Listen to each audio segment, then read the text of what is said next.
Which one is it?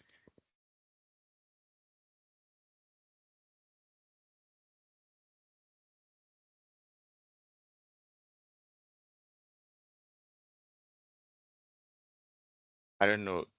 Moderator, can you still hear me?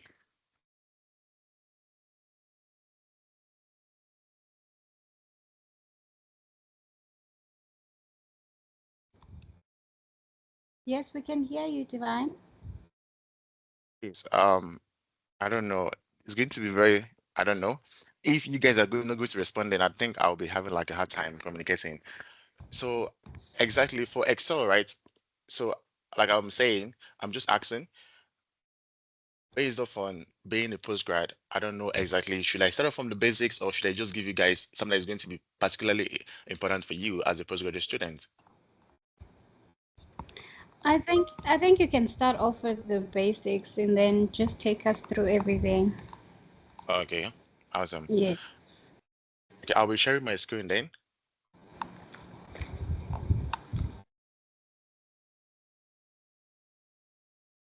Unfortunately, we don't have like a lot of time, so I will be going through the basics and I'll try as much as possible to cover entirely the most important things because this session is going to span all the way from Microsoft Word till PowerPoint. So I believe most of the things that are fundamental to Microsoft, I'm going to exclude that.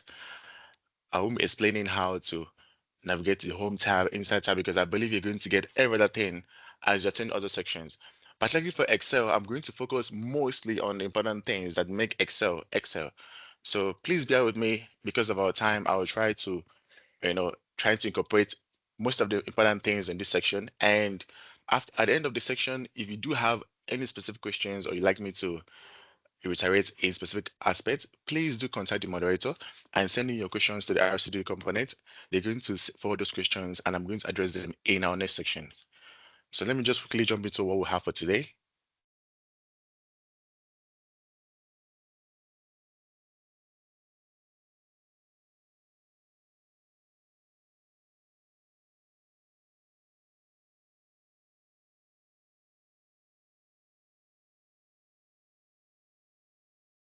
Can everyone see my screen? Can everyone see my screen? Yes, we can see your screen, Mr. Divine. Awesome. So for today in our Excel, I'll be going through how to clean your data and then the fundamentals to Excel. As usual, we already know that Excel is Microsoft Suite package, right? That we use to perform basic calculations, even up to the advanced level, and also use it to sort out our data to how we want. And because I'll be teaching Excel, I won't focus on how to type, on how to insert this and insert that, because I would like to believe you're going to get those information in other sections, including Microsoft PowerPoint and Word. But for here, either way, I'll go through the basics and I'll guide you through on how to navigate your Excel background. By default, because Excel doesn't deal with lines and paragraphs, we have what we call sheets, cells, and columns. So I'm going to start from the first tab. So in Excel, in our home tab, this particular row here is called the row headers, right? And these are the column headers. And then each of these individual cells here, like I said, individual, they are all stand alone and they are part of what makes up your entire sheet. And then here we have our sheet one and our sheet two. So in Excel, when I mean that these cells are individual means that whatever I type into this cell does not overlap into the next cell. It stays on the same cell that it is until I decide to merge the two cells. So each of the individual cells, they're all independent of each other and you can use them as references to perform calculations. Another important thing that we have here is our name column. We call this our name column, right? This allows you to navigate the cell of your choice. Assuming you're working with a large number of data, if I'm looking for cell G5 or G20 something or G105, I don't need to scroll all the way down to go look for my cell. I can just go ahead and tap into my cell column, G25, and automatically Excel is going to take me there. Next thing that we have that is important that I would like you guys to know, obviously, apart from our row headers and our column headers, we also have our basic. These tabs here are all fundamental to Microsoft packages. You're going to find it in Microsoft Word, which is your home tab, your inside tab, page layout, and so on and so forth. But then your formula is obviously excluded. Your automate, your developer, and your help is also fundamental. So those every other thing here, I won't be going into them in details on how to use this particular tabs. I will go into them when I need to reference to something that is important throughout the section. In Excel, because each of these cells are independent of each other, right? So we need to treat each cell as an individual. For an example, as you can see here, I have developed just, this is just random data that I've developed by myself. So I can use to facilitate this class. So in this data, right, I have the first column, which is my employee ID. And then another thing that we have is this formula bar. This shows you exactly what is in a cell throughout Excel. So when I click on this particular cell, I can see exactly what is written on it. I can also make changes to days if I want to, if I don't want to go into the cell. But either way, so when I click on the first cell, I can see my employee ID. This here indicates to me, obviously, as you can see here, we can't see entirely all the information on this cell because by default, Excel allows you to type in data, maintaining the default cell size and cell width. So it is up to you to adjust those things as you deem fit. We do have two choices on how to adjust the cell. We can wrap a text. Okay, before I go further with that, we can choose to wrap the text to fit into the cell. So wrapping a text is something that we tell Excel to, you know what, I know my cell is very small. Please adjust my text to fit my cell. So when I want to wrap a text, I can click on this icon here under the alignment section. When I click on this icon here, I can now wrap my text. As you can see, when Excel wraps my text, you can see that this employee ID, the E from the employee is still has been shifted to the next line and doesn't look good. So what would I rather do? I'd rather adjust my cell. Another way of doing this is using what we call cell formatting. So we'll go to the formatting of cells here. We can do adjust our column. So automatically what happens, Excel adjusts the column to fit the text. So I'm going to undo this. Another way of doing it is when I go to the column header, I move to the edge of the column header and I double click. Ultimately, I'm still doing the same thing that I've just done now. So as you can see now, so entirely in Excel, you always need to consciously adjust your cells, format your cells, and all those things. And either way, you're going to be hearing these words as you go through the sections. Formatting of a cell is just applying specific cell styles to a cell. And then, like I'm saying, I'm going to be using the word cells because in Excel, we're working with cells. It's not going to be lines and paragraphs. And then the next thing I need to do is I also need to adjust my column headers here so I can see entirely what is on my text. Another important thing here that I need to explain is these hashtag screens. In Excel, whenever you see this kind of information and it's all written in hash, it means that Excel can display entirely the text. It means I still need to adjust my column to fit my text. So how do you do that? Something is applicable, double click, and then adjust your column to fit your text. Or like I already told you, you can just click on the cell, column header, go ahead to your cell styles, cells and go to cell format and then click on auto fit column width. With that, you can now adjust your column to fit your cell. So the most important thing about analyzing data and cleaning your data is in Excel because you can have a lot of redundant things. And most of the times when you get documents in Excel, they are not clean or already arranged for yourself. You need to go ahead and do adjust your columns, fix up your text to look proper before we go ahead and apply any formatting. So far right now, what we have really covered is on how to adjust our cells. If you want to type in any information into a cell, you just click on the cell that you want and then type in your information. So are we following?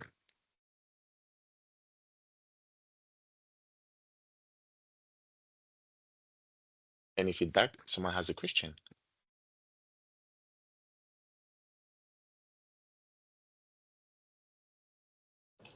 I see there's a hand that is raised from Miss Richa. Can I just allow her to speak? So you may speak, Miss Richa. I've enabled your mic. Thank you. I'm trying to follow on my Excel, but then it seems that my Excel doesn't look like your Excel. It sounds stupid. Um, Y- we, which part of what are you trying to follow through that doesn't it allow you to do that? no, it's like when you go through the cells and the stuff, it's I open it up and I don't have the same options as what you have. So does it mean that I don't have the same version than what you have?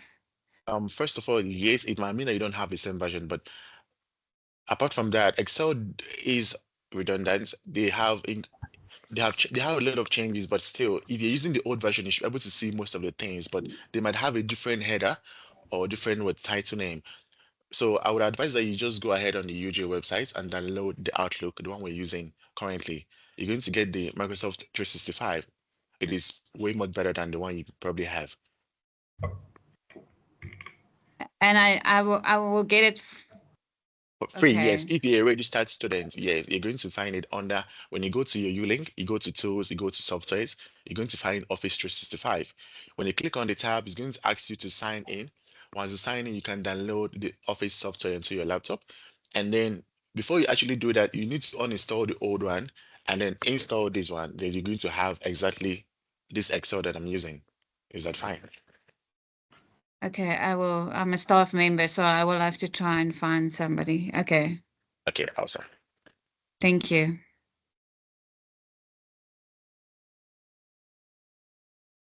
So I'm going to continue off with the class. And then entirely, so far, what I've actually done is what arrange my data because I want my columns and my column header to look. They don't want them to look shoddy. They must look like I know how to use my Excel.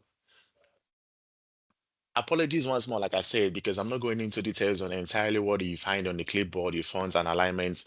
Like I already said, most of those things they're going to cover is when you're going into details into other Microsoft packages. And then another important thing that I want to emphasize before I go ahead is this particular option here. Because in Excel actually entirely all Microsoft packages allows you to copy and paste in different formattings. So for Excel, I'll be talking about this particular clipboard here. For an example, when I click on this particular title header, which is my emails, I can go ahead and apply a cell style. When I apply a cell style, as you can see now, this is called a formatting. I've just changed how my entire cell looks like. I've applied a light shading and then a light border. So if I want to apply the same formatting to another cell, all I have to do is click on the same cell here, go to my clipboard, click on my format painter. When I click on this, I can go ahead and highlight every other cell that I want to have the same formatting style. As you can see, it automatically happens. The rest of the cells now have my formatting style. This formatting painter, you can use it in any of the Microsoft packages. So when you're done applying a specific formatting to a cell, you don't need to apply it randomly to different cells. You can just click on the formatting painter, go to the particular cell that you want to apply the same formatting and click on it. The same thing is applicable. If I was to apply a formula, I can still use the copy and paste and do that. But either way, we're going to go into that as we progress in the class. As we're still on sorting out our data. Another thing that I want us to have is learn today is on how to actually sort out our data. For an example, applying custom filters, sort and so on and so forth. Because we work with a lot of files in Excel, we need to add most of the time, let's say you're working with student marks, attendance register, or your own personal assignment as a student, you need to sort out your data, obviously. And then for an example, if we have a question that says, I need to find out, as you can see here, I created a random titles, employee ID, first name, last name, department, hire date, salary, performance rate, and email address. If we want to sort our data to display only people that are in marketing department, how do we do that? I click on my column header. Remember again, guys, in this Excel, it's very important that you understand how these things work, like your cells and your column header, because I need to sort out this particular column. If I click on a cell and click on sort, it's going to be applicable, obviously. So it's going to ask me, do I want to expand the selection? But because I want to apply a custom filter, what do? I click on what? My column header. I go to my editing section here. I click on what? Sort. And I go to my filter. automatically you're going to find a drop-down arrow on the column header, title header, indicating that what we have applied our filter. When I click on these, I can go ahead and do what? Untick the select all. Now I'm going to choose only marketing. When I click on OK, can you now see? Excel is going to sort my data to show only employees that are what? Under the marketing department. Something is applicable. It doesn't matter which of this information you want to choose. Do you want to choose both marketing and finance? It's just going to show you all information pertaining to what marketing and finance. That is how you filter what your columns. The next thing I have is what sorting our columns. This is also another important thing.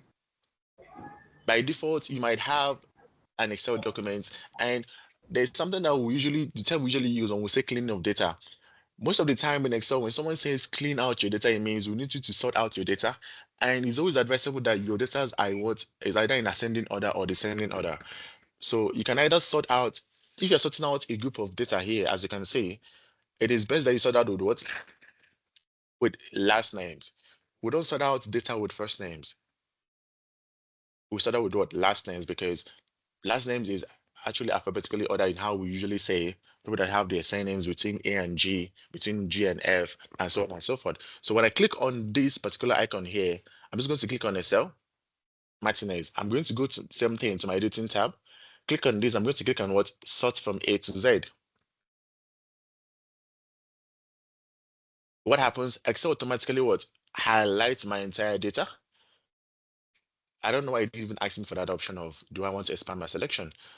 But because maybe I've already created this into a table. But usually you're going to have a question that says, do you want to expand the selection? You only get that kind of error when you haven't selected the entire data, when you've just clicked on one cell. But either way, as you can see now, Excel have sorted my data to just start off from the first name, which is Anderson, first last name, obviously, which is A. And then you can see here when I scroll all the way down, Wilson is the last surname, and everything is now in alphabetical order. And then the next thing that we have, so this is how you sort out your data. Something is applicable. I can just click on this and just choose to sort it from Z to A. Something is applicable. It's going to just reverse the sorting. And then we also have custom sorting. This allows you to sort data in criteria. For an example, when I click on this and I go to what? Custom sort. I want to sort out my data using what? Last names. And then I can click on this, what we call here add level. This allows us to do what? To add an additional criteria of how I want my data to be sorted. Apologies for the noise. When I click on this then by, I can choose, for an example, I can choose by performance rating, and I can now choose from the highest to the lowest, which is Z to A. What am I trying to do? I'm trying to sort out my data. I'm telling Excel, please sort my data out. Please, I want to see people that what? I want to see their names from the first name, which is obviously in A, and I also want you to sort that by what? Their performance rating. I can go ahead and still add an additional level. I can sort it by what? Higher date, oldest to newest. As you can see, automatically what happens here, Excel has sorted out my data from what? Last name up until their performance rating, up until what? The higher date. So obviously this will look insane because I've included an additional criteria to my sorting. So as much as you want, however that you want, you can always sort out your data using the custom sort, however you prefer, depending on the required that you're trying to perform on your Excel document. So I'm just going to undo this.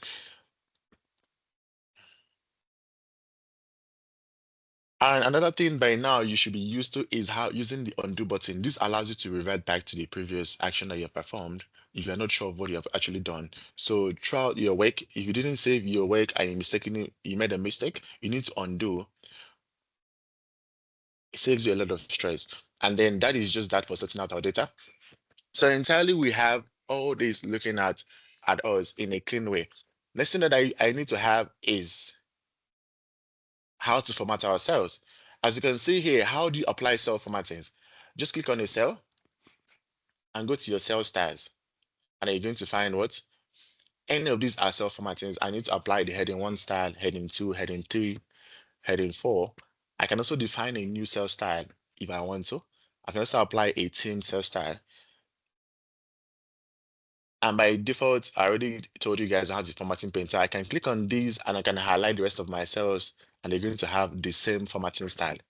So that is entirely on how to sort out your data. For now, I will still take us through and more advanced ways of sorting out data, conditional formatting and all that. But as of now, I'll be going further into what we have because of our time. The thing that we have today that I want to go through is, because as of now, we've really spoken about data in itself, which is like our information. And most of the time too, because we use Excel for calculations, we also need to talk about how do we perform calculations. In our next session, I'll be going into details on how to use your pivot charts, your graphs, and how to create a database. Those are much advanced level. But for now, I also stick to those doing the functions. So does anyone have any question before I move on to what I have for today? Does anyone have any questions?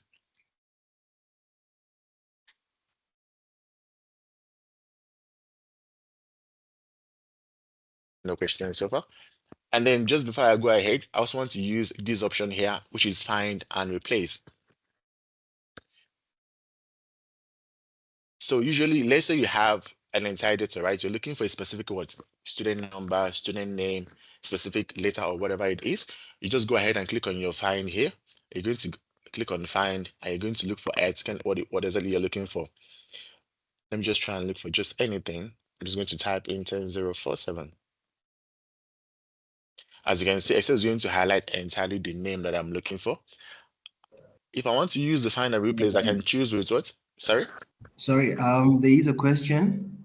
Yes. I see there's a hand up from Maria. Let me just enable her mic. Yes, her mic is on. Yeah. You may speak, ma'am.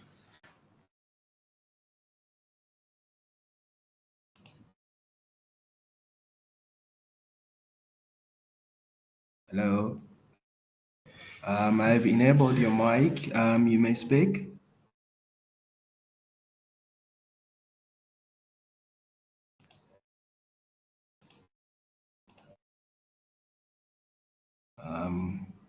Can you hear Maria, everybody? Sorry. No, I can't hear either. Yeah, I can hear you, but I have enabled her mic.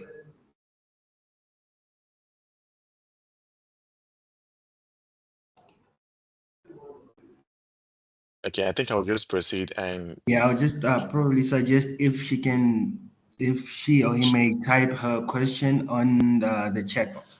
yeah, awesome. Yeah. Okay, thank you. And then lastly, before I move on to basic calculations, we also have something we call conditional formatting because we're still working with data, right? Let's say I have a spreadsheet. For an example, I'll use this for staffs. When you're working with spreadsheets and you obviously you have student downloaded their report for a particular words assessment on ULink on Moodle, right? And then sorting out those data might become quite tiring. It's only when you have the submission has been granted for 2 attempts. So in this kind of a scenario, we're going to use what we call conditional formatting. For an example, I want to format a table and I want to look for duplicate values, right? I can highlight my entire table here. I'm not sure if it's going to be applicable. Or let me just highlight a particular column. Let me just click on employee ID. When I go to my conditional formatting, right, you're going to find what cell rules. So this can be applicable to anything that you want. You want cells that are greater than so and so. You can click on this one, less than, between, equal to, contains or date occurring, and then duplicate values. This is the one I want to talk about. When I click on this, as you can see, I can choose the colors that I want. That's when what happens. Excel is going to what? Show me what all the cells that have duplicate values that have been repeated throughout my entire data. As you can see, I have 10009 and there's also a 10009 here. When I've done this, if I want to sort out my duplicate value, it's still the same thing. I can click on my column header, right? Click on this. I'm going to go to what? My sort and filter. When I go to what? My filter, I click on this icon here. When I click on the filter icon, when I click on it, I'm going to go ahead and do what? Filter by what? By color. As you can see here, once I've done this, automatically what happens, Excel shows me all the information or all the data that have the same duplicate values. And now I can go ahead and delete these duplicate values manually. If I'm working with a large number of data, right? Let's say I have more than 100 and something duplicate values. There is also an automatic way of doing it. Unfortunately, I can't apply it to this particular data because this data is not redundant. They have different values. But there is also a way of doing it. I can just click on this here and go to my custom sort. And I'm going to say sort by last name. And then, so technically, if I was working with student marks, let me just use marks for an example. Let me create a new sheet. I'm just going to type in student numbers. I'm going to type marks. I'm going to type in 2221165. I'm going to try and repeat this, and then I'm going to have a different one.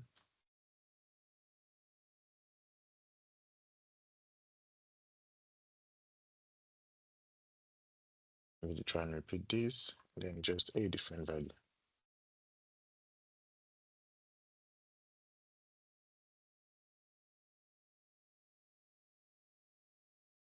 See.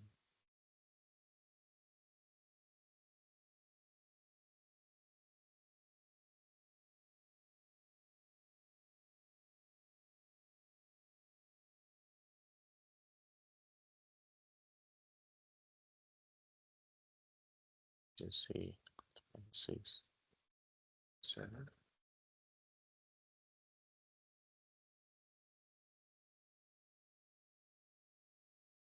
I'll just use this to explain further as well. Also, in Excel, let's say I want to delete a row, right? I already have all this information here. Deleting a row means you're taking out all the information. When you use the option of delete, as you can see now, automatically what happens, Excel is going to delete what is in the cells, but now there is going to be a space between this. So what do I rather do? I'm just going to click on the column headers. I select my column headers.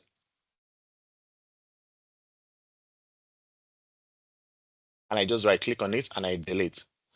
Once I delete this, what happens? Excel automatically adjusts the remaining cells to come up and take the continuous numbers. I just want to make an example here. So I'm going to be just deleting these.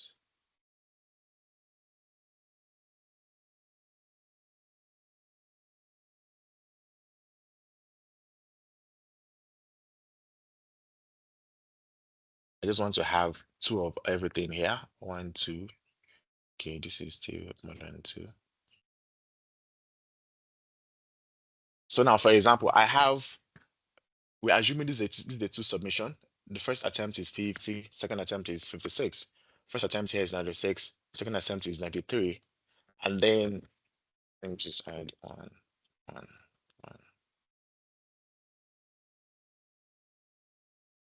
So this person's attempt is 5, 6, and 9, 7. So technically now, this can go all the way on and on and on. So I have students data sheets that have more than 1 attempt, and I want to sort out this data. How do I do that?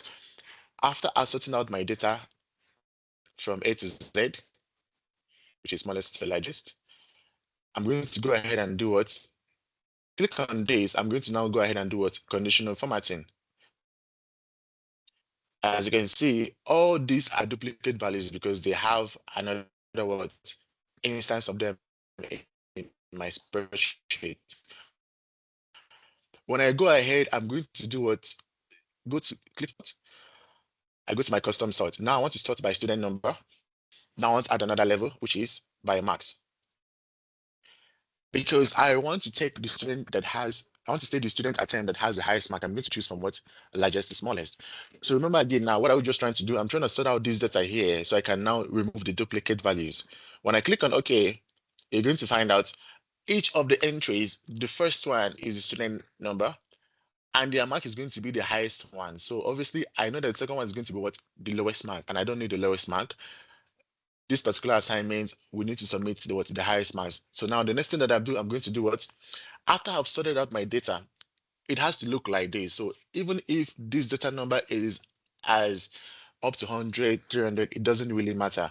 As long as you understand the process. First of all, I need to sort out my column, smallest to largest, and I use a custom sort. I'm going to apply duplicate values. Applying the duplicate values is just a fail proof. I want to know that after I've removed my duplicate that they don't exist anymore.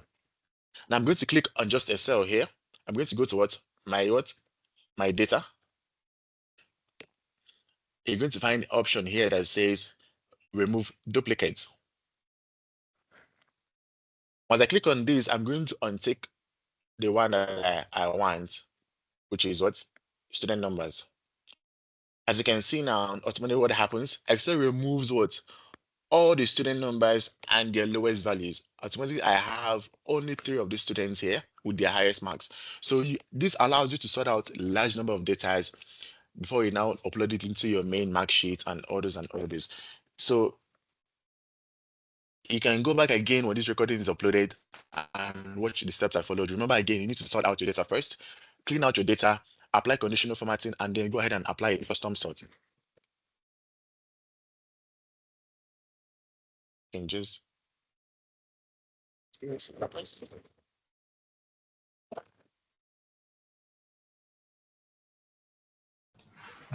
Divine? Sorry. There's a question here by Maria in the chat box. Guys, apologies. The light just went off, so I need to. Sipro, can you just hold down the class? Let me just sort out the connectivity issues. Okay. Okay, what will be the question? So the question is, how do you use that symbol in front of the title? For example, I think it's a caret sign, employee ID or employee ID. This helps identify something about that column. Could you please talk about this option? I think it's the current caret sign. He's saying, how do you use those symbols? Okay, I'm gonna use a very different data, but I need to understand the question. Which sign is the student talking about? I'm not quite sure because I think it's the caret sign, because the question says how to use the symbols that you place in front of title. For example, then she put that caret sign, employee ID or employee ID. This helps identify something about that column. Could you please talk about this option? And because I couldn't unmute her to speak because her mic was not audible. I think it was they in that where it says employee now. It looks like a filter sign behind the employee. Yes, that. I think that is what it's meant. He Okay, went now. through the. Yes.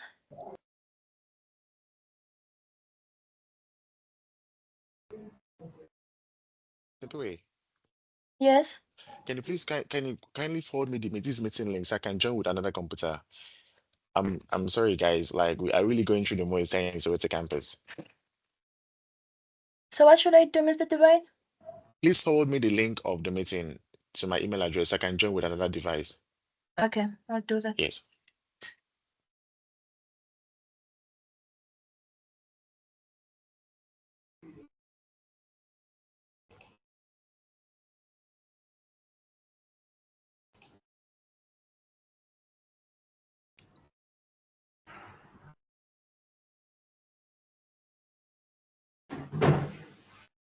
While we are waiting for you, sorry, so it means that whatever you are showing and what I cannot see, it means it's because of the difference between the Excel and 365. Is that correct? Yes, that's correct. And then I need to request that to be updated.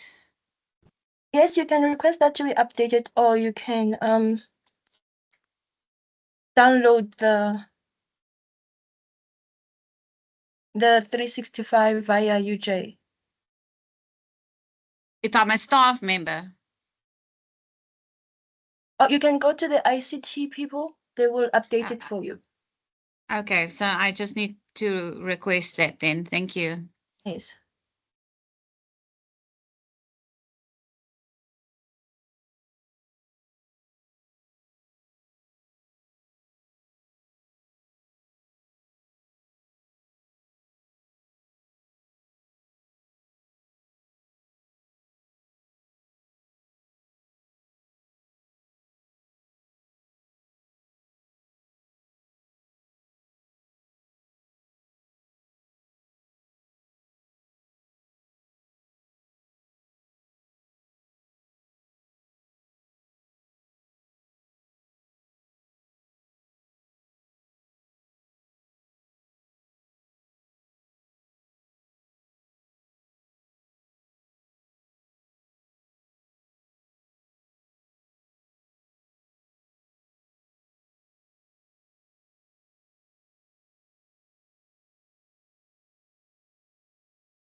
Mr. Divine.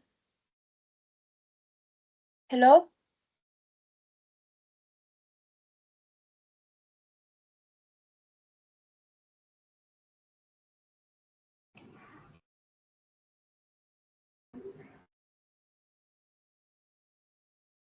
I think probably he can hear you. Yeah. Raise the Okay. chat. I'll just find a better way to assist him. Can you just give us a few minutes, everything will be sorted out. Okay. Yes. Sorry for the delay. Okay. Apologies, dear colleagues, for that technical glitch. Apologies for that.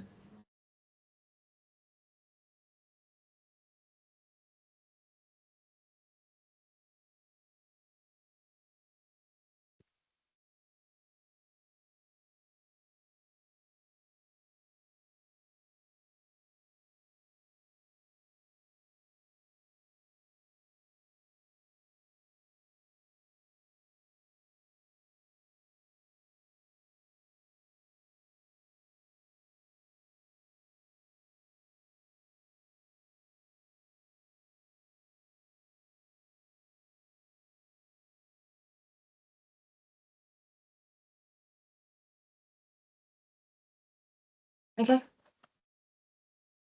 Mr. Divine will be back in a few minutes. Everything is sorted now.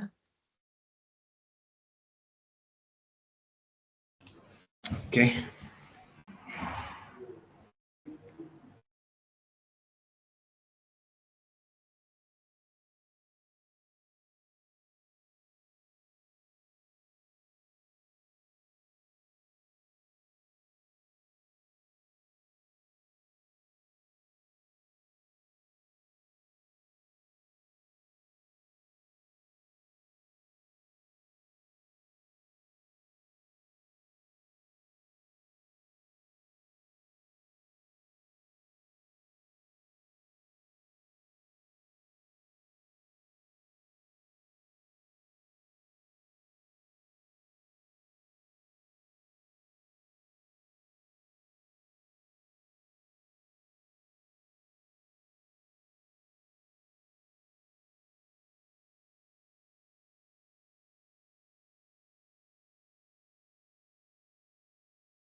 Awesome. I think, guys, it's me. I'm just here with a different device.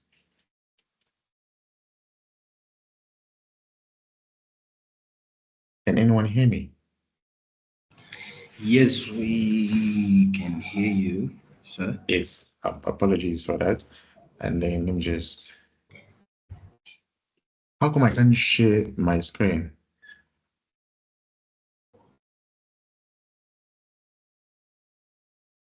Moderator, can you please make me at least set up to share my screen?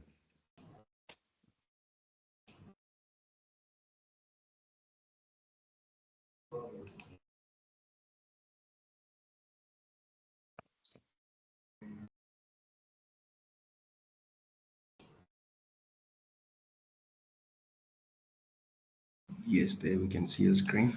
Yes. Yeah. Perfect. Before we continue, Mr. Divine, there's a question Yes, that the question. you have to address. Yes, in the chat box, yes. Please read out for me, Sempere. I'm trying to find the question. So the question says, can I just read it out for you? Yes, Yeah, please. sure. Okay. So the question says, my question was how to use the symbols that you place in front of title. For example, then she put, I think it's a caret sign, employee ID or employee ID. This helps identify something about that column. Could you please talk about this option? Okay, I think I need to see the question myself. Let me go This is how to. to use the symbols that you place in front of a title.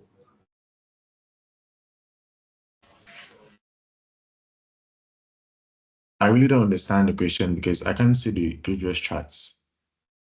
I think it's got to do with that filter that you put behind employee. Okay, the symbol itself. Yes, This that's here, this particular icon here. So, okay, I told you for you to apply a filter, right? Filter is just when I click on the column header, I go to my sort and filter, right? Can you see? Once I click on this icon here, filter, automatically what happens? Excel gives me this small symbol you're talking about. It means this drop down arrow, right? When you click on it, you can now access all the filters that are going to be applicable. You can sort by largest to smallest. You can sort by color, by sheet view, by number filters. Does not require to. So there's a lot of filters here. I hope I am on the right track to answering your question. Yes, posted the question in the chat box. Maybe you might be able to see the symbol. Did you post it again? Okay. Yes, it Yes. says only solicit. Okay.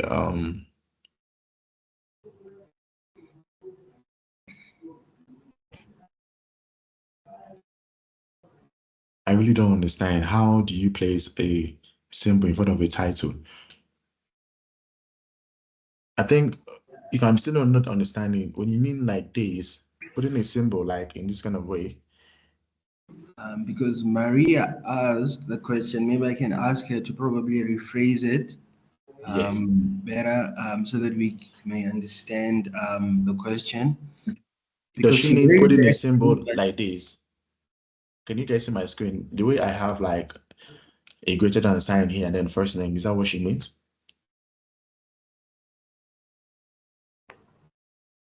Yeah, I think that's what she's talking about. See, in front of the first name, there's something like an arrow there.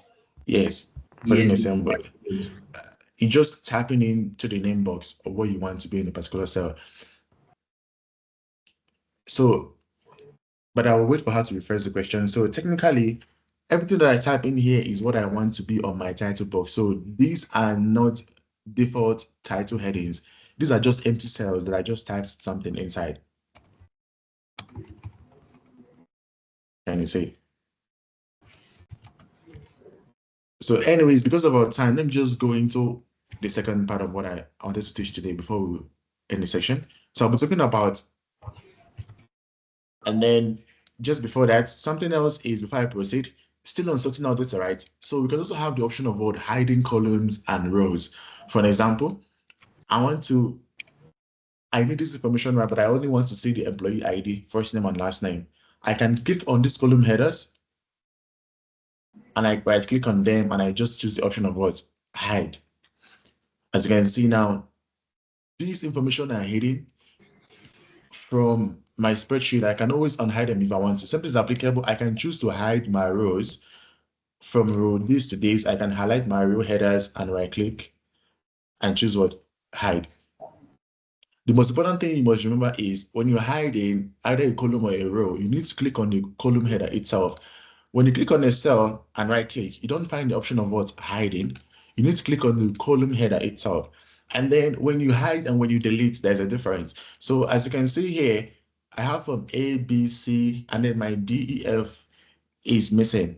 If I deleted those columns, Excel automatically adjust my column names. Something is applicable here. From my 1 to 9, and then 9 to 69 is hidden.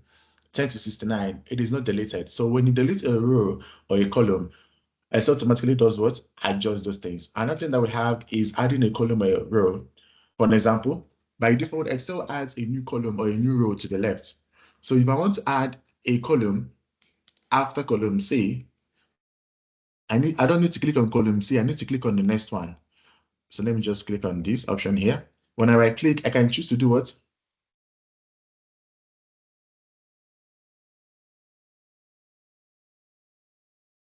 I can unhide everything by just selecting the column header. Simply is applicable here. When I click on this, I click on my row header, I can choose to do what? Unhide. So if I want to insert a new column after column G, I'm not going to click on column G because Excel, remember, Excel inserts columns to the left by default. When I right click on this and I click on what? Insert column. Can you see now? My new column G is going to be empty. So I have to undo this. So if I want to add a new column after column G, I need to click on what? Column H. And when I right click and I click on insert, can you see now automatically what happens? My new column is going to be what? Column H. And then the next one is going to take on the next alphabet. When I delete this, automatically what happens? My next column becomes the new column H. So hiding and deleting are two different things. So that is just that. Then I'll go ahead on talking about calculations. So I also typed out a few things here that we can use to make calculations. So this is the most basic thing and important thing about Excel, being able to sort out data and what? Perform calculations in depth. So we have, from calculations, we have arithmetic calculations that we have using of functions, and we also have using of if, VLOOKUP, and so on and so forth. So I'll quickly run through that. Using of arithmetic functions for in Excel, before you can perform any calculations, you need to insert the equals to sign. So when I click on this, for an example, let me just say total sales. Let me just delete this column. When I click on this, I want to get my total sales. So obviously my total sales is going to be what? My quantity times my unit price. The first thing I'm going to do is put my equals to sign. Click on my cell itself, and then insert the multiplication sign. Click on the next cell. One of the most important things that you need to remember in Excel is cell references, guys. When you're working with Excel, cell referencing is very, very important. Can you see, I don't type in the values. Why don't I type in the values? If I put my equals to sign and say 800 multiplied by 5, I'm going to get a value, right? But the only difference is because I didn't make use of my cell reference, when I click on this icon here and change, let's say my value changes from 5 to 10. Can you see there is no relationship? Excel doesn't understand that I need to change my total sales because I didn't make use of cell referencing.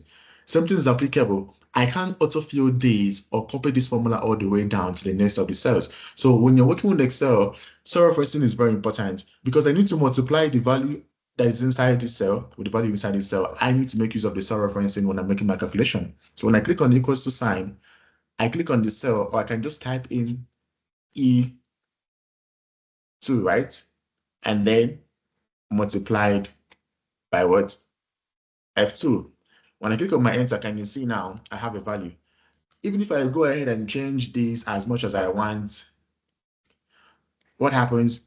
Excel automatically does the calculation for me, making my life so much easier. So I don't need to redo the calculations. Next thing I need to do is just click on this cell. There's something we call autofill. Autofill in Excel, you're telling Excel to do what? Copy my previous formulas and apply it to the next of the cells.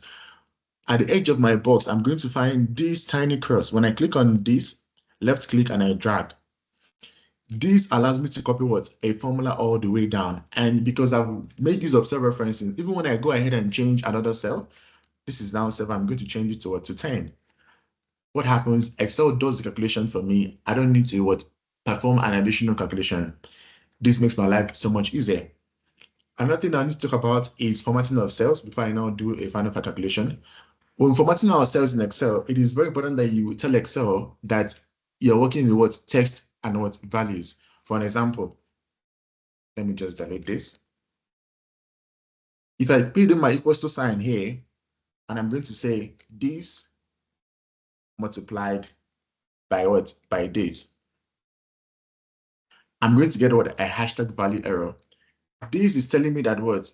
The cells I'm trying to what? To multiply or to perform a calculation are not related. I can multiply a value with what? A text.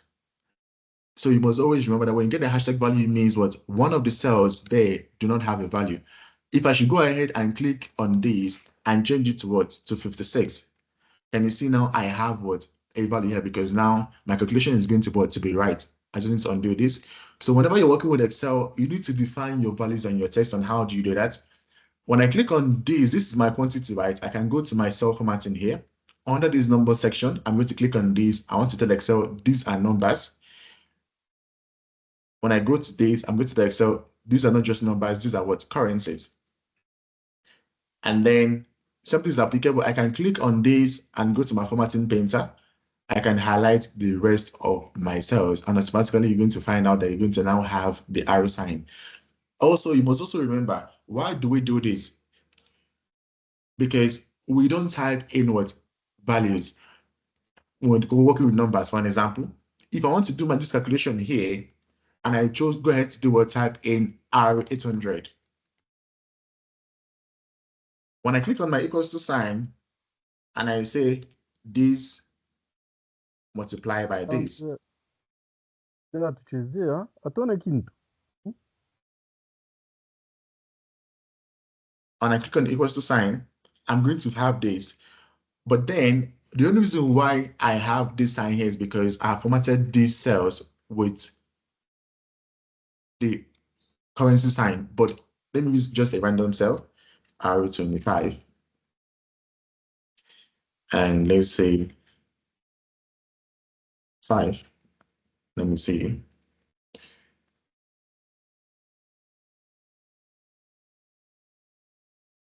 Okay, that is still working fine, because these have the currency signs. But please, I would like to advise you rather not, because my spreadsheet is fine, it's been formatted properly, but I always advise do not type in your arrow signs. Just click on the cell itself and go ahead and apply the currency sign. If you don't have this, if you don't have the arrow sign, you can go to more number formats and then click on this symbol here and then look for your currency sign that you're looking for. It's either rands or dollars or whatever it is that you want to apply to your cells.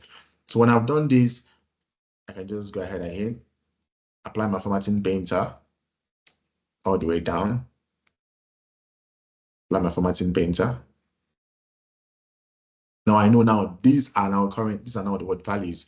I can choose to reduce the decimal places to just this or increase the decimal places as the case may be. So this is how you perform your basic calculations in Excel. The most important thing you need to remember is for all calculations to happen, I need to have the equal sign. The thing that I need to have is my cell reference. I don't type in my values. I have to use cell reference because I want that if there is any instance that my values have to change, I don't need to go ahead and perform the calculations. I just need to just change the values in the cell. Same thing is applicable now for functions in Excel, because most of the functions are already there for us to just use. The first thing we have to do again is our equals to sign. And then I'm going to type in my average. And then I'm going to open my brackets. So for all functions, the first thing you do is type equals to sign, the function name, open your brackets, and then I'm going to go ahead and highlight what the range of cells that I need to work with. Once I hit my enter, I'm going to find out the average. So things like functions, range of cells, you need to understand that these are Excel terms. Range of cells is just, these are range of cells from A1 or A2 to H11. These are range of cells. So Excel is just picking the column header and the column what? Column header. So this is cell A2, which is obviously column A, row 2. That's how it is. So when I say A2, I can still go ahead and type it in my name box, column H5. This is going to automatically highlight the entire range of cells for me. We have so many other things we could talk about, but we don't have the time for that, which is defining name functions and so on and so forth. Simply is applicable. All these things here, I can just go ahead and equals to sign. I type my sum. I go ahead and note, highlight my totals, cells, my accounts A,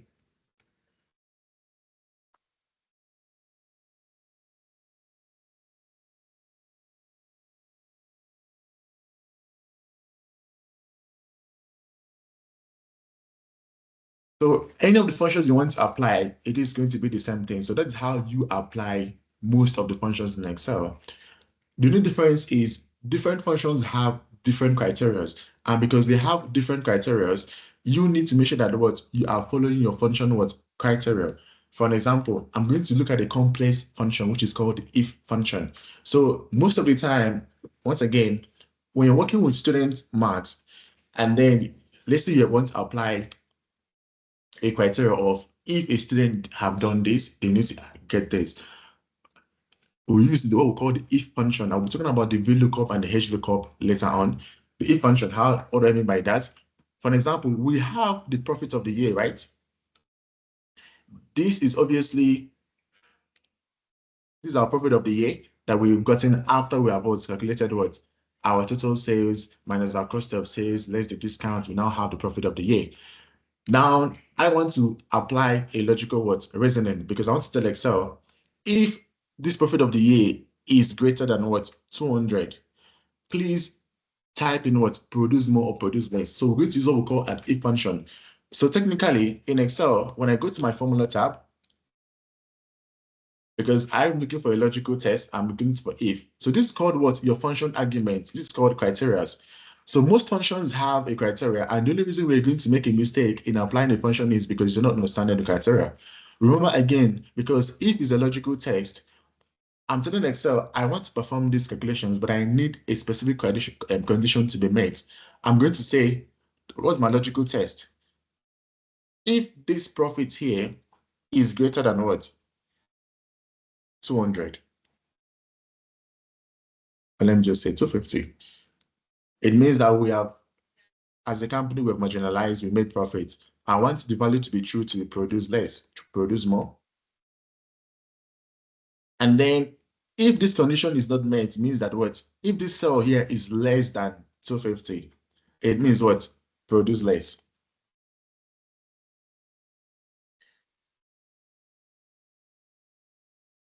So the only difference between this function and the other functions is because this has a criteria.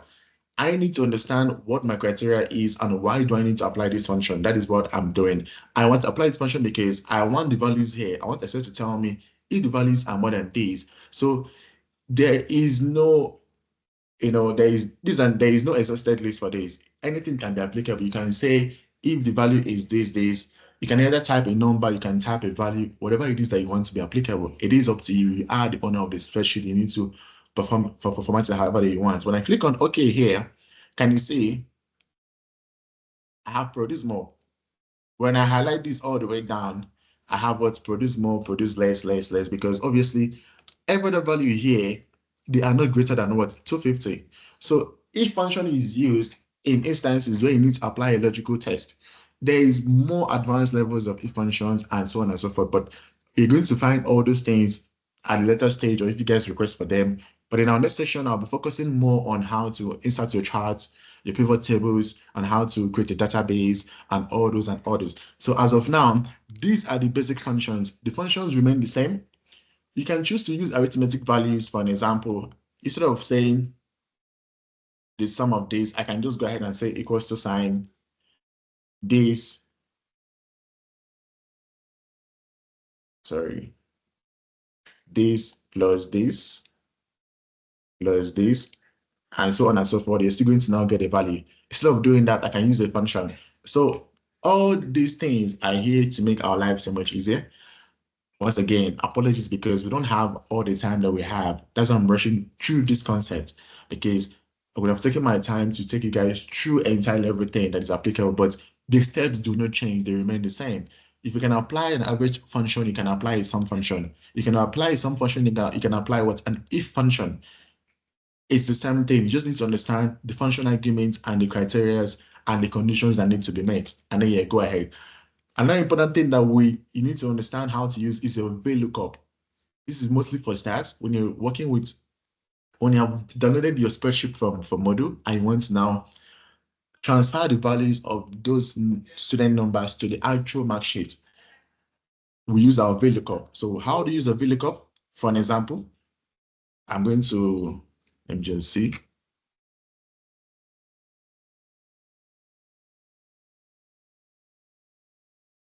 Let me just remove the filter here.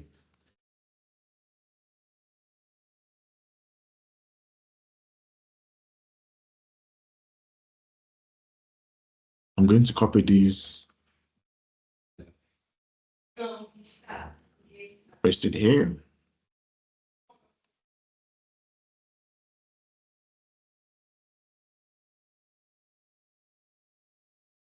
And then I'm going to say,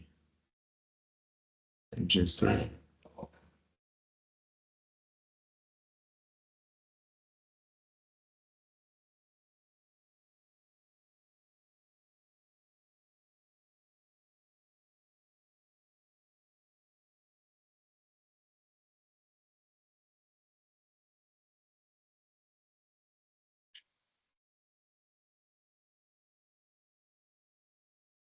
now for VLOOKUP, how do we use a VLOOKUP? So I have this set of values, right? Assuming these are student number, student name. Now I need to find their marks. Now I need to find out for these individuals here with this particular information, I want to get their salary. How do we use a VLOOKUP? So VLOOKUP is vertical lookup. So technically you're telling Excel, look up values that are on the same line. And if they match, please give me this kind of value. So when I go to my salary here, I can go to my formulas. I go to my lookup and references, and I go ahead to my VLOOKUP. Now I'm telling Excel, look up for what? This first person here with this name. We're going to have an error with this spreadsheet because we have a lot of redundant names, which is there is repetitions. There's a lot of Barbara here, but just for explanation purposes, we're going to walk through it as we are proceeding. So now this is my lookup value, right? I'm looking up this. This could be a student number. What is the table array? This is which table am I looking for? Where do I need to tell Excel? Where do I need to look for this information? I'm going to go ahead and do what? Highlight this information here.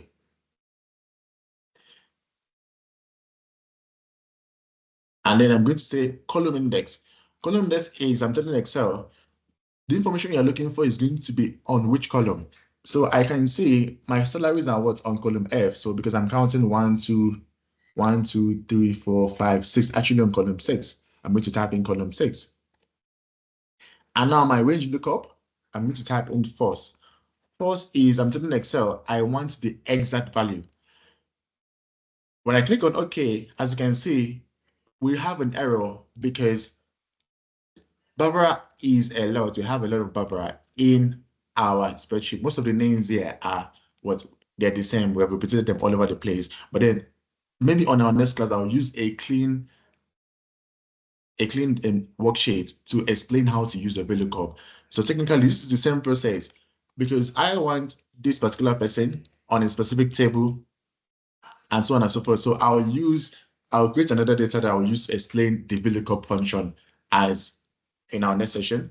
Just for now, I'm just introducing that to you. And then the other thing that we have is sorting out our sheet. As you can see here, you can actually move around your sheet as you want just by clicking on it. You can click on it and rename it to whatever that you want to rename it.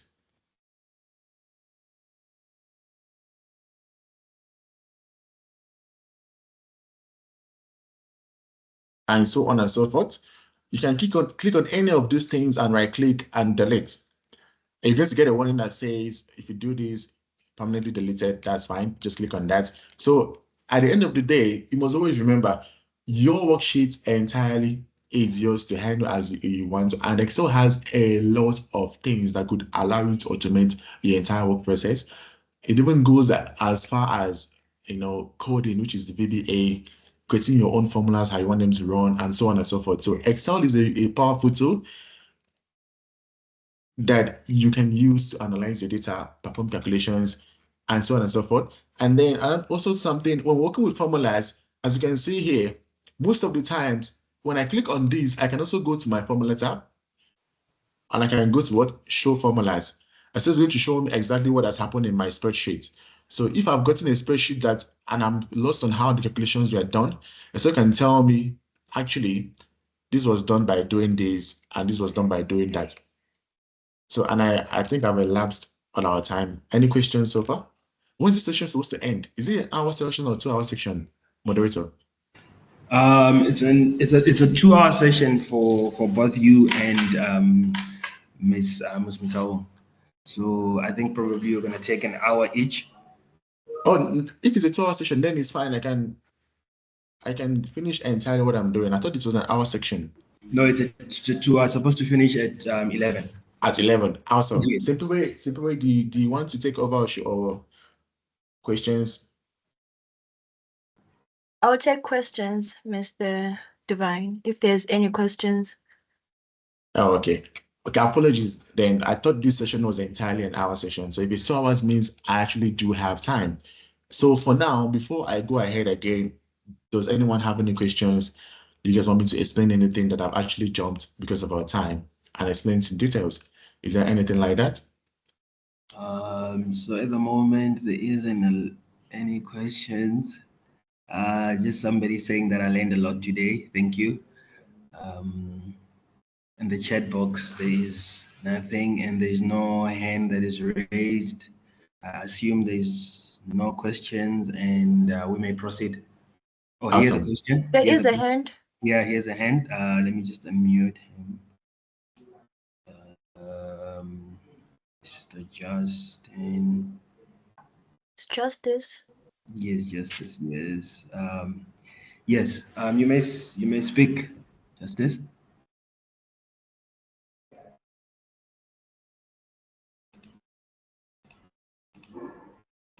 Yes, I've allowed your mic.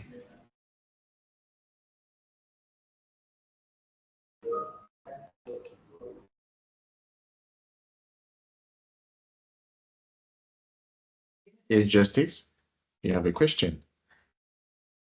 Yes, but he's not audible enough as well.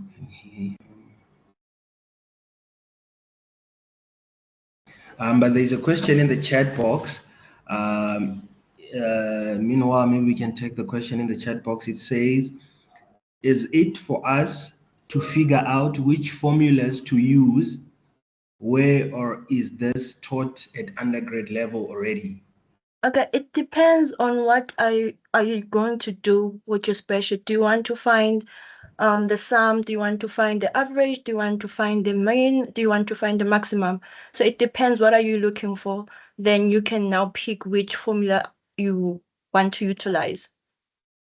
Both undergrad or postgrad is still the same. Awesome.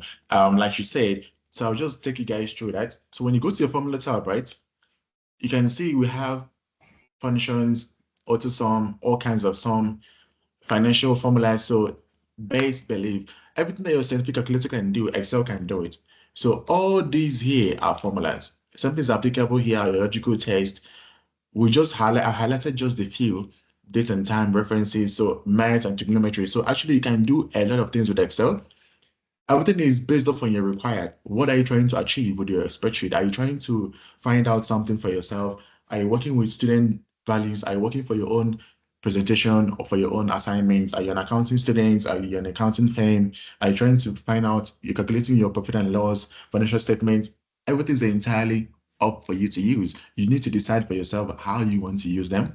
You're looking for it. So there's entirely everything here. It is just based off on your required. If you're a student, you have to follow the required. If the question says, please find average of this, it means you're looking for average function. Does that make sense?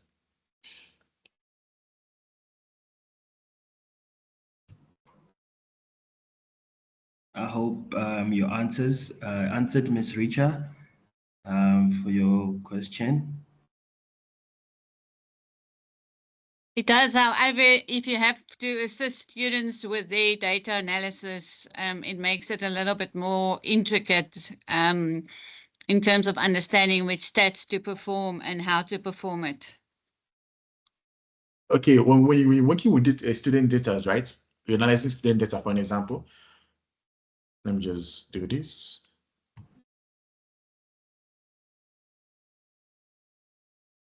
Let me just say, for an example, like I already told you guys, let's say this is a student data, right? This particular spreadsheet.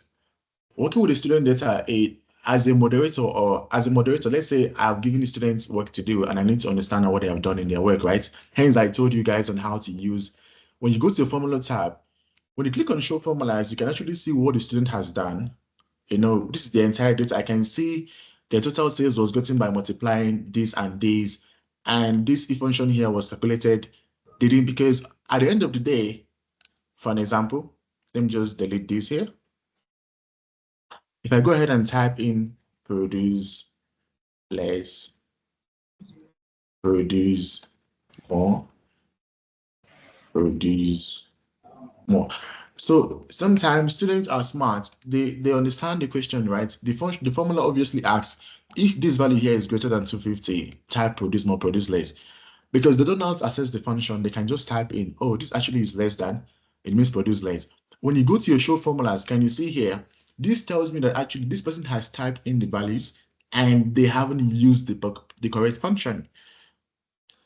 So you can actually see that this was done using a function and this was just typed in. Same thing is applicable. When I click on trace, for example, when I click on this particular cell here, and I click on what? Trace precedent and trace dependent, you can see entirely, Excel tells me this particular total sales here was gotten, these are the precedents, how I got to this, and these particular functions here dependent on this, because this particular cell is part of how I got my average and so on and so forth. So actually in Excel, everything is applicable. From a moderator's perspective, you want to see what your student has done, how they have done it, you can see it. From a student perspective,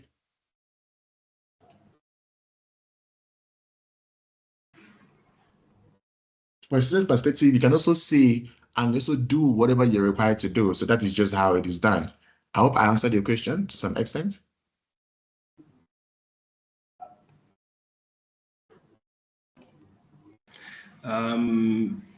Yes, I hope your question is answered, Ms. Richa. I see there is another question here by Justice. The question says, using the if function, can we choose to use percentages of profit rather than absolute figures of profit?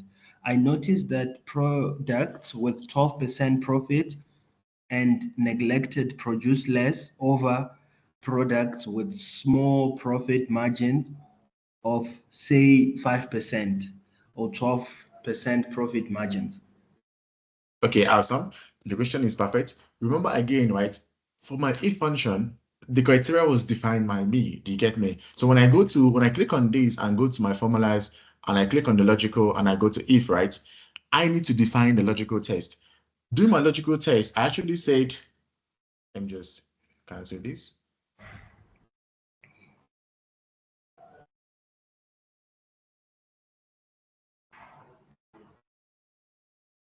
I actually said, right? Let me just click on this again. Logical if I went ahead and said, please Excel, if this cell here, right, is greater than 10%, right, I can choose what I want. Value if true, produce more. You can see, and then let me just adjust my value if false.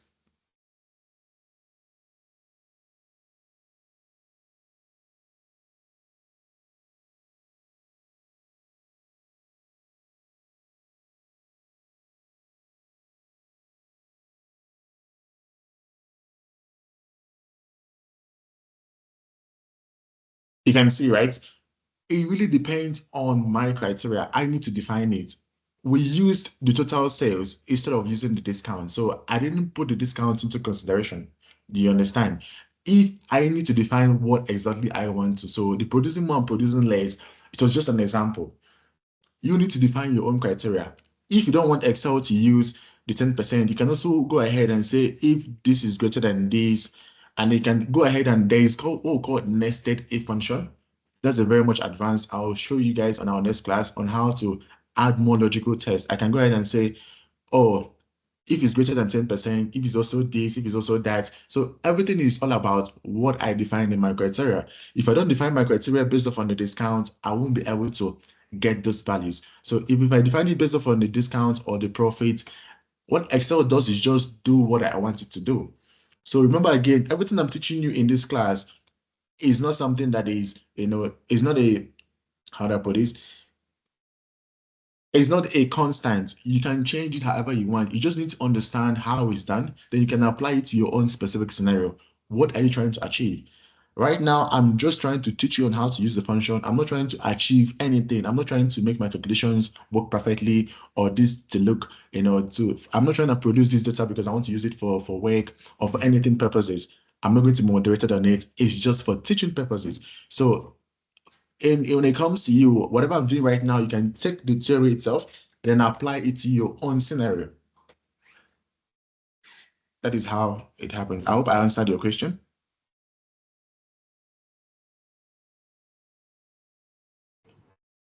There is another question in Yes. the chat box. It says, please repeat what you did now again with the arrows. I think it was the previous question when you were answering Ms. Rich's questions. I think there were some arrows indicating something. They say, can you Yes. just please indicate what were the arrows showing in terms of that? Yes. Okay, awesome. Okay, and then in terms of that, I was speaking from a moderator's perspective, right? I have a spreadsheet. I need to understand what has the student done on the spreadsheet. I gave them a group of questions. Now I need to understand whether they follow the steps. And I told you, if, for an example, the question here says this and this, and people might decide to just type in the answer. Let's say they have copied from their friends, they just want to type in the answer because they're in a hurry to submit. They haven't actually done the formulas. What can I do? Let me just edit these last ones and just type it in myself. So I already told you, let's say I'm copying from my friend. I'm just typing, oh, the answer is produce less, produce less, produce more, then produce less. By default, if I don't know how to use my Excel, when I come here and say like, oh, actually the student is right, I give them a tick, tick, tick, and then I move on. But because I know how to use Excel properly, I'm going to go to my formula tab. First of all, right, the first arrow you saw was trace precedent.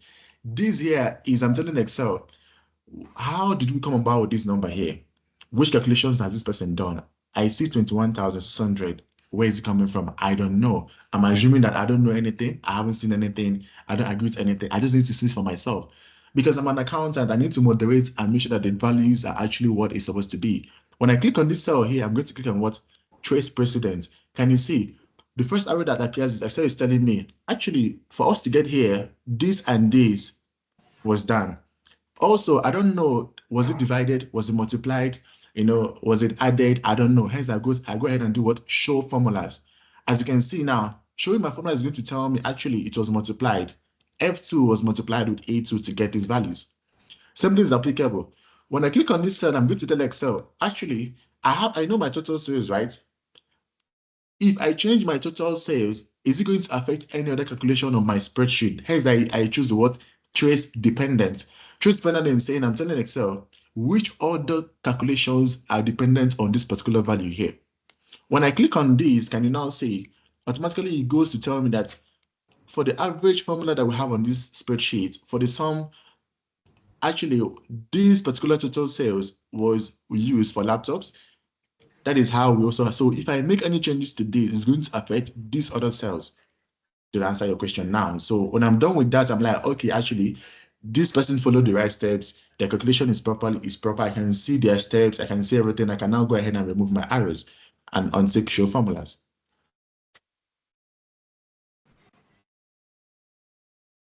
Did I answer the question correctly?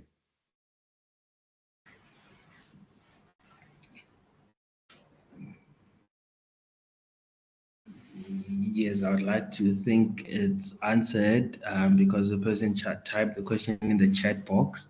So yeah, and also Mr. Justice said thank you. The question has been answered perfectly.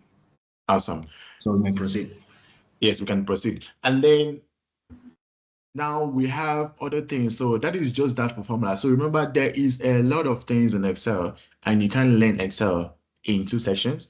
Excel is more of, I will also tell my students, practice really makes perfect when it comes to these kind of things. If you don't practice, you're not going to be able to understand how to do it. And best believe, whatever you want to achieve, It is possible. You just need to follow the steps. And I always remind them that in all instances, right, there's never going to be a point where you felt like the computer is not working properly or it doesn't understand what you want, or if there's an error message, it means you have actually done something wrong. That is always the right thing to think, because at the end of the day, Excel is just there to make your life so much easier, depending on how you use it for yourself. So you need to know how to navigate around Excel to be able to get the best out of it. Now I'm going ahead to talking about, I'll just introduce the charts and the pivot tables. So in Excel, because at the end of the day, the purpose of having an Excel spreadsheet is able to what? To relate to what is going on. I want to relate to what is going on. So at the end of the day right now, because this particular table, there is no relationship between these discounts and profits. I'm just going to do it. I can delete this. Okay, there's a, I just know let me just actually hide it. And then I can also actually just hide this. Now I want to illustrate this product unit price and total sales on a chart. So by default, always remember this in Excel, before I do anything, I need to be working with what? Cell references. What do I need to represent in my chart? I need to present data, right? So the first thing you should do is what? Highlight your data. I need to represent this product, the category, total sales, and so on and so forth. I need to represent all these in my data. Actually, okay, I don't need my dates. I can also go ahead and do what? I can delete this, or I can hide it. And then there's something I need to point out. When you hide cells, for an example, if I highlight all these, Excel actually highlights even the hidden cells. So it's important that you remember that. So when I hide these my cells, Excel is going to highlight even the hidden ones. So the right thing to do is, if I want to select only the product, category, quantity, unit price, and because you can say these are individual columns, I can click on the column header. You hold the control on your keyboard and click on the next one. This ensures that you're clicking on the cells, the columns itself, not even the hidden one. When I do this, I'm selecting both the hidden ones and the ones that are visible. Always remember that. So you need to always analyze your data and look at it and say, oh, actually HBC is here. I can't see D. I can't just do this and I'm choosing my data, because when I input my chart, Excel is going to even show the one that I don't want to show. I have to click on the column headers, my category, my quantity, my unit price, and total sales. Now I have my information. I can go ahead and click on what? My insert chart.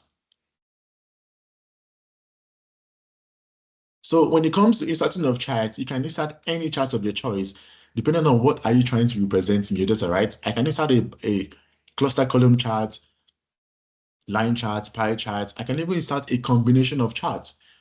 So for now, I'll just stick to this one. As you can see here, now I have my data, right? I have all this information here. And you can see category, quantity, unit price, total sales. So in a chart, these are called legends. All these here, these are all what part of what happens in your chart. These are called legends. So when you're working with a chart, and you're working with an object, so whatever I'm going to tell you right now is applicable to all Microsoft Word Office packages. Once you're working with an object, it is always important to understand that the object is going to be what? Independent of what is going on around it. When I click on this object, as you can see, when I click on an empty cell, can you see that I don't have my object toolbar? But when I click on my object itself, I'm going to find this object toolbar. This allows me to work with my object independently. I can format this object as the way I want. I can change the design.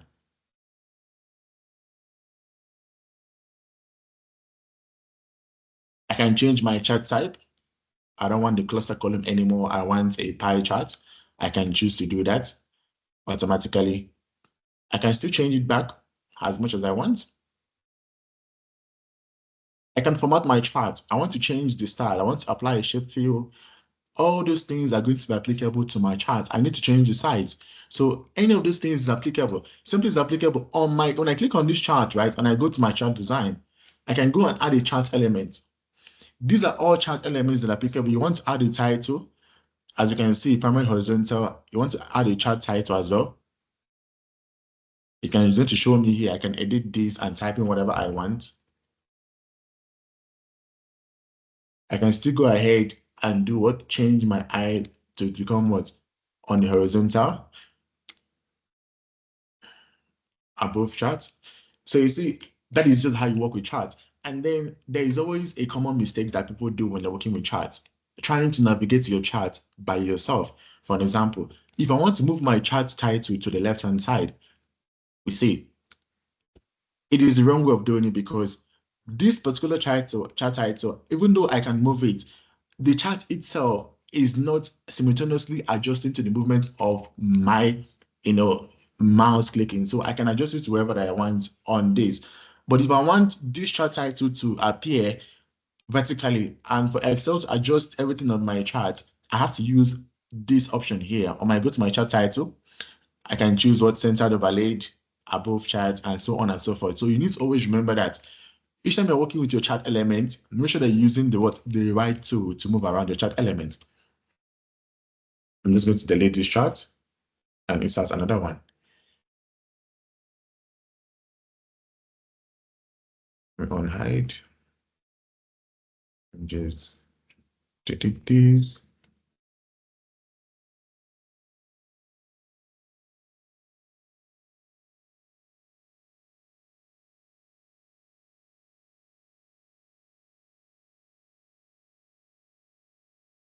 I'm going to use a pie chart this time around. So something is applicable. Now we have charts. So in this section for pie charts, you're going to have all your information represented on the chart, right? Because these are all individual charts, I can choose to do what we call a pie explosion. So when you click on any of this pie, I can actually explode this pie and take out a section of itself. However, so remember again, guys, everything in working with charts is just that it depends on exactly what are you trying to achieve. Whatever I'm showing you right now, I'm just showing you for educational purposes. You need to apply it to your own scenario, in your own context, however you want to apply. You want to show this chart, you want to tell people that actually, this is my biggest, as you can see, this is my biggest sales for the year. That's why it's like this. However you want to do it, it is up to you.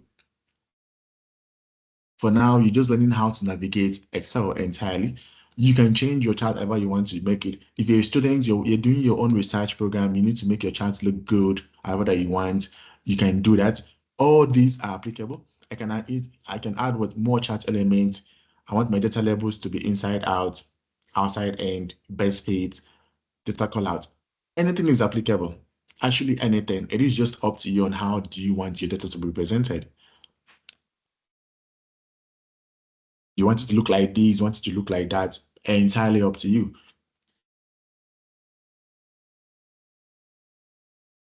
And then most times, as a postgrad student, I always advise to move your chart to a next sheet. So when I click on my chart, you can see I can click on this option here on my chart design, move to a new location. I can click what? To a new sheet. I can name it what? Chart. As you can see now, my chart is going to be on an entire sheet altogether by itself. This allows your data to look neater. So when I have my information here, if the person wants to see my chart, they can go over to this side and look at my chart. That's entirely everything about charts. Next thing that we have in charts, it's still what? Pivot tables. Pivot tables. Pivot charts are still charts, and it's a more advanced chart. For an example, I can click on this. I can select my table range, and I can click on what? New worksheets. Click on OK. Can you see I have my pivot table? So if you've heard about things called like creating a database and so on and so forth, this is how you actually do it. But then I will show you guys more in details on how this actually works. This is more advanced level. For now, I'll just press and ask again, do we have any questions? Any questions so far about charts?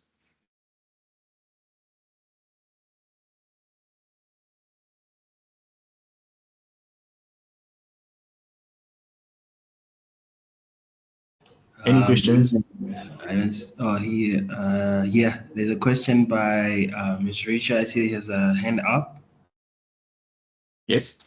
Thank you. So when you've saved that chart now, how do you then export it to a Word document? Do you then just cut and paste? So what document? It actually depends. In Word, actually, you can actually insert a chart in Word. I wouldn't advise cutting and pasting, because when you cut and paste a chart from Excel to Word, right, you can't make changes to your chart if you choose, you Yes. wish to make changes. Yes. So, Yeah. so let's say I'm in Microsoft Word. Let me just click on File and New, right?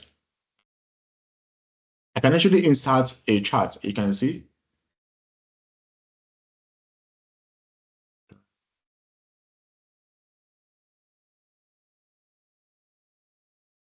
A chart. I can actually choose which one of chart that I want to insert, right? Automatically in Microsoft Word gives you this more Excel dialog box. Can you see? You can now Yes. use this information to adjust it. You can now change it to student. You can now say maths. But you can't. The one that you've just done in Excel. You can actually import it. You can actually copy it and paste it in Excel. But I just told you, for an example, when I just go to my charts and when I click on this, right, I can copy my chart. When I go to my Word document, I can paste my chart. Yeah. And then when you double click on your chart, you can now You can't do anything. Hold on. Let me just go to.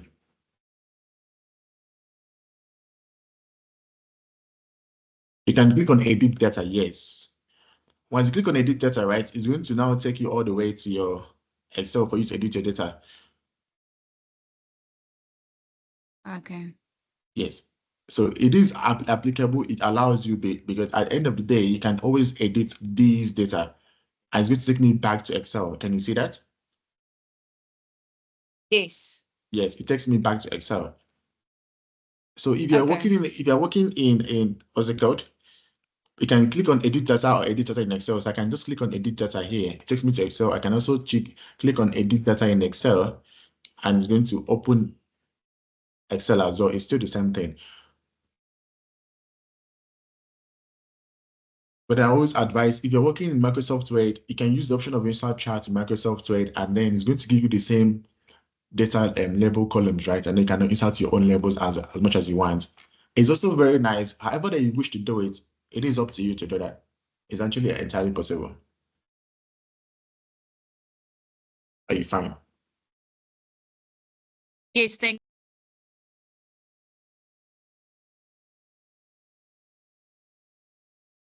And then I'll just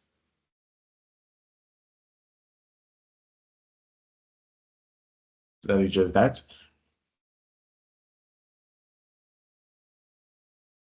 So I was talking about the pivot table and database. So there is a lot of things when it comes to pivot table and database, and I think entirely I'll focus on it in second sections. If you guys want me to go into that details on how to use a pivot table, on how to create a database, analyze your database, and so on and so forth. Go into that on our next session. As of now, let me just touch upon every other thing that I missed out on. Another thing that we have in Excel, right? Now I'm just referring to back things that I missed out on because I thought we don't have time. The things we'll have is now still working with data, right? I'll be talking about how to merge and center and how to do every other thing. So for an example, I want these two cells to become the same thing. Or let me just type in a new cell.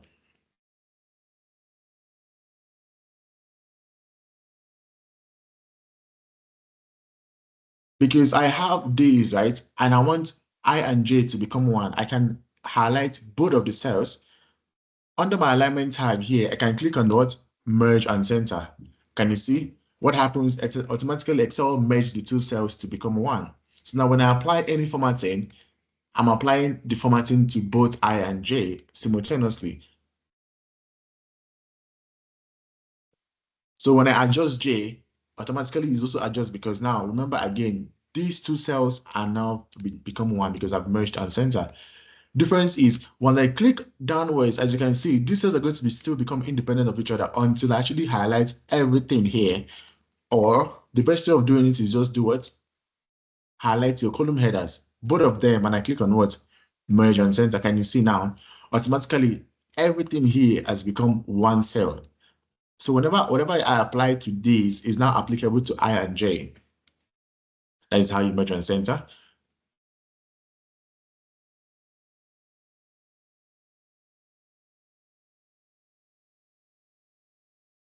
Next thing that we have is our clear all formatting. This allows us to clear, as you can see, I can highlight this. I can choose to remove the formatting styles. And I told you formatting is just any style that you've applied to a specific cell, whether it's heading style, whether it's cell style, whatever it is, borders. That is also that. Another thing I'm going to go ahead, I'm going to do what? Most of the time, after you clean out your data and you want to insert charts, pivot tables, create a database, the best advisable thing to do is convert your text into what? Into tables. This allows you for easy access, and it removes a lot of errors. For an example, I have this entire information here, right? Let me just go ahead and turn off the conditional formatting.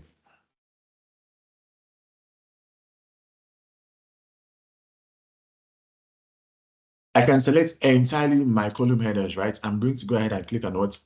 Insert table.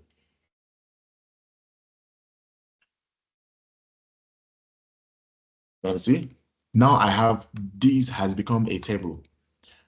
Because I've inserted a table automatically, all these are going to appear for me. I can change my table style. As you can see, anywhere I click on my text, it's going to give me the option of what? Changing my table style.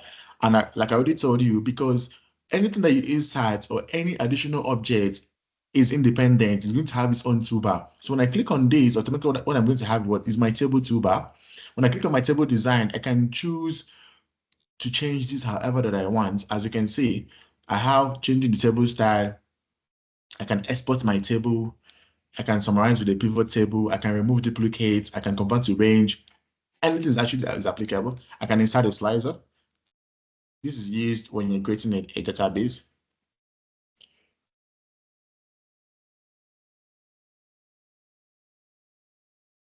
Whenever you click on any of them, it shows you whatever exactly that you want. So all these are applicable. Let me just do this.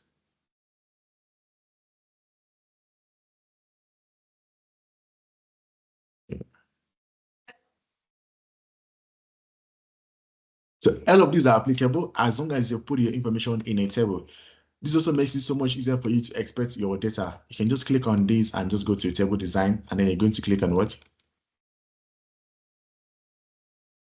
You're going to click on export table. So you can export this table to SharePoint list, or whatever it is that you want to have. So this also makes your data look neater. And then it's easier for you to just click on it and look for whatever you want. I want to look for all information about 2023. Applicable. It looks neater and much, much better. And then moving on from that, another thing that we have that is also important is, let's see, my insert tab.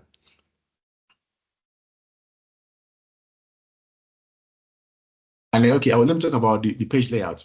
Awesome. This is now where we're talking about what our margins, orientation, size, print area, backgrounds, and so on and so forth. Because by default, we're going to have our normal margins. So margins just indicate how much space you require when you're printing out the document, right? And then you can choose, for an example, when I go to my file and I go to my print, this is my print preview. You can see the spaces at the edge of these indicates how much margins that I have. I can change this to a wide margin, can you see? Or I can change this to a narrow margin. It means my information is going to be balanced out all throughout the paper, right? So these margins just indicate how do you want the information to look on the paper that you're printing out. You can also change from A4 to A5, as the case may be. You can also change your orientation from portrait to landscape, as the case may be. This is entirely up to you. Another thing that we have that is also important is my print area, because Excel allows us to do anything, actually, absolutely anything that we want. So I want to print this, my document, right? But I want to exclude the rest of the pages. I just want to print from 1 to 15. You can't do that in Microsoft Word. You have to select a specific text and put it in a specific page. All I can do is I can just highlight this. I want to print from 1 to 22. I can go ahead and do set print area. Once I set a print area, as you can see, this entire region is now my print area. When I go to my file, when I go to my print, you can see the only information that is going to be here is only what is in my print area. Every other thing in Excel is excluded. Only my print area is going to be there. I choose this to normal, and then you can see we have an additional page. We can also fix that. Next thing that we have is our page break view, right? In Excel, you can also adjust how much information you want to show on your page. How do you do that? When I go to the bottom of my screen here, I can find what my page break preview. This here indicates to me that Excel counts from this point to this point as my page 1. And automatically you can see my page 1 is just my print area. I can adjust this so that even the group admin column can become a page 1. So when I go back to my normal view and I go to my file and I go to my print, you can now see I have everything on the same page. Still on that section. So you can also show exactly, I can also click on this. I go to my print area. I can click on what? Clear print area. Once I've done this, it means that what? There is no specific thing I want to print now. Everything is applicable again. I have all this information here that I can print as much as I want. So if you don't want to have excess pages when you're printing out your document, you can go to your page break preview, right? And then you can go ahead and look at where your page ends, and you can just close the rest of the pages.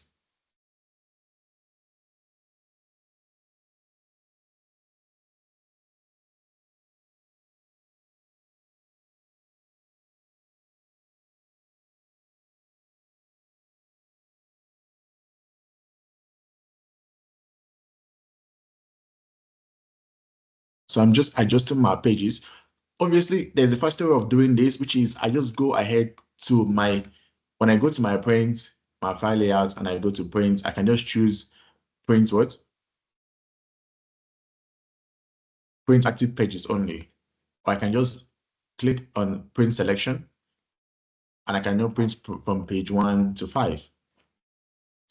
And then that is just that. It's going to just show me entirely the pages I want to print.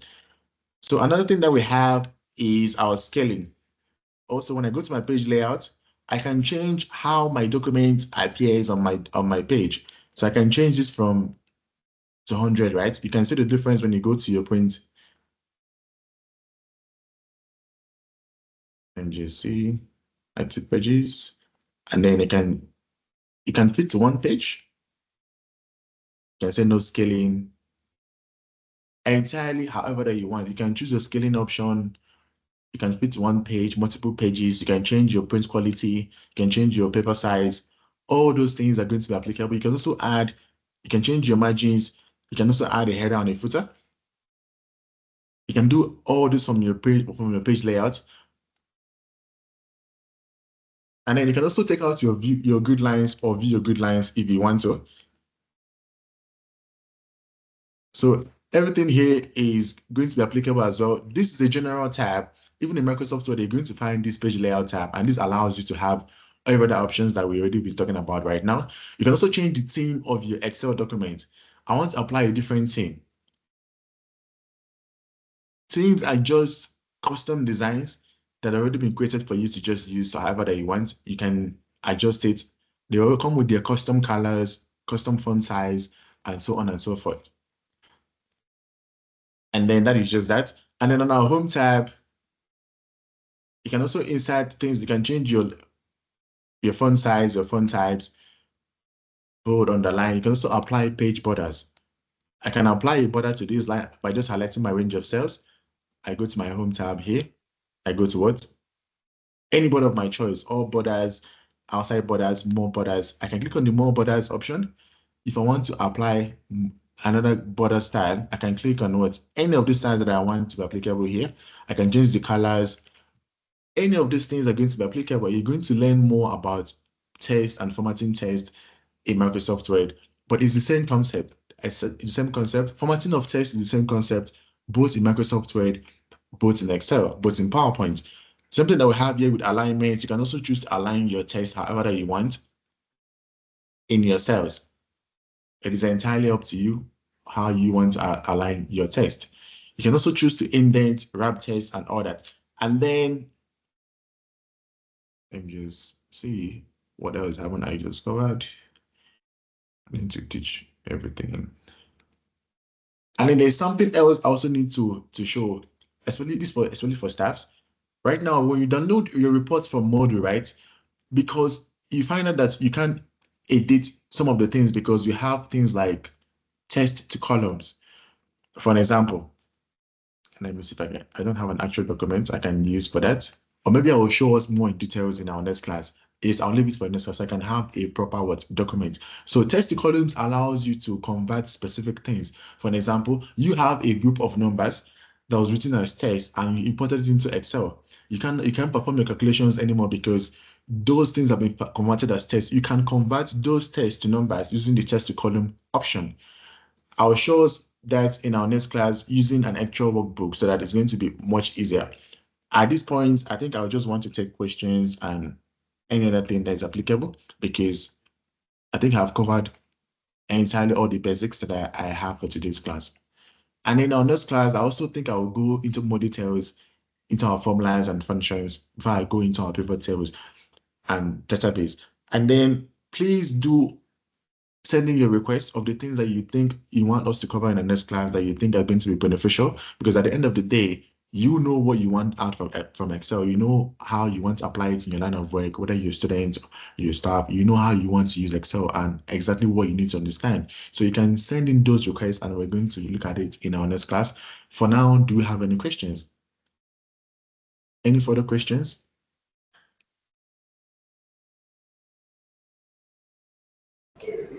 There is no question in the chat box. There is no hand that is raised. Yeah, you may proceed. Well, I think if there is no further questions, I don't have anything further that I want to reiterate on.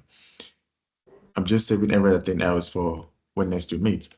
So for today, we covered entirely everything about analyzing your data. Sorry.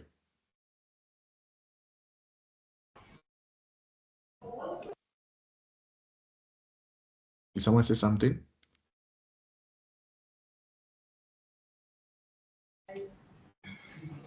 No, I don't think there is any questions.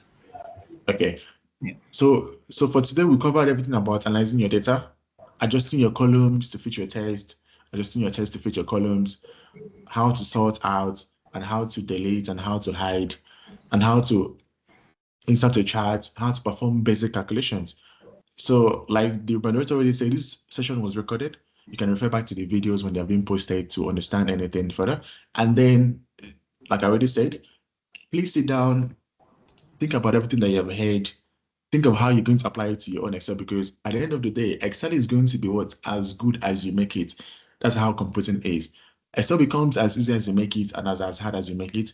The more time you spend trying to perform these things, trying to understand it, the more advanced you're going to get, because if you don't practice and try to understand things, you're going to have a difficult time going through it. So you need to sit down again, have your own random data spreadsheet that you want to use to work in. Try performing the basic things that you think you actually need from Excel from time to time. Try performing those tasks. See if you run into any issues and any of those things, and note them down, and then bring it to our next class and we're going to tackle it together.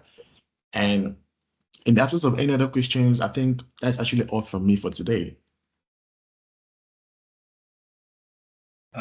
In that sense, then, if there isn't any questions, then I think this will be the end of our session. And lastly, I would like to express my gratitude to all the students, staff members, and all the colleagues that attended, and the facilitators, Mr. Divine and Mrs. Mtaung, for their hard work and efforts. And thank you so much for supporting the RCD unit. And we're hoping to see you in the next training workshops. And thank you so much for all the attendees. And please don't forget to sign the feedback form that I've sent the link into the chat box. So please sign that for us so that we can get feedback, as it is valuable for us as well, and for the facilitators' feedback. So thank you so much again, and enjoy the rest of your day, everybody. Thank you so much.